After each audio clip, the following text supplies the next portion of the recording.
I wonder how often you read the Old Testament of the Bible. And when you do, is it simply some of the Psalms or the creation story in Genesis? The Ten Commandments, perhaps, but are they still relevant today? Maybe you like some of the Proverbs, or one or two of the very moving passages in Isaiah. What about the other Old Testament prophets? Or do you find them rather too blunt for your liking? Of course, you might be someone who sees no relevance for today in the Old Testament at all. That was for the days before Jesus came. And now we have the New Testament, you might think. Life has moved on. Well, has it? Have we? Moved on, that is. We've been given the Bible, a complete book, Old and New Testaments, for without one we cannot fully understand the other. The Old Testament gives us a complete view of the whole character of God. The New Testament, a complete view of the life, character and ministry of Jesus, the Son of God. Well, returning to the Old Testament, I've recently read again the book of Haggai. Yes, a so-called minor prophet, but like all true prophets, one who had an important message for the people, in his case in 520 BC.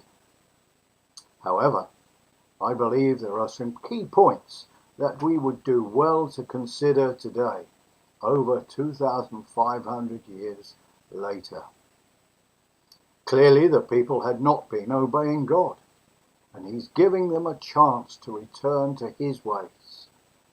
Their focus was on themselves, their property and their crops, etc., and not on God.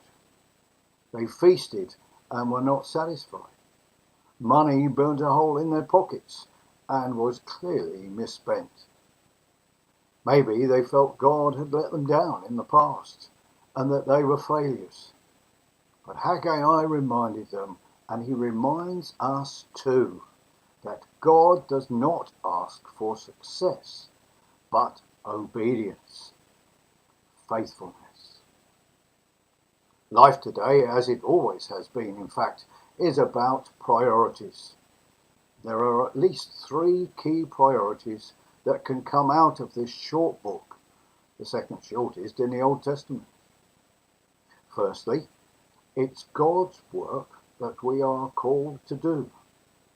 He graciously chooses to use us to do it and promises to help. We have the Holy Spirit to help and to guide us, and a God who provides all the resources we need to fulfill the work he calls us to. Secondly, it's God's world we are living in. Remembering that simple fact should help us to get our priorities right and to have the right perspective for all our actions. Thirdly, it's God's wealth we are using. As the Bible reminds us, we brought nothing into this world and we can take nothing out of it. All that we have, be it ample or seemingly insufficient, God has and will provide for us, and to that end we should use all our resources, whether wealth, goods, property or gifts, for his glory. In conclusion, may I exhort you not to neglect the Old Testament, for without it the Bible would be like reading a book with whole chapters missing. And why not read the book of Haggai for yourself? It's only 2 chapters, and see what God says to you today through this little known but key minor prophet.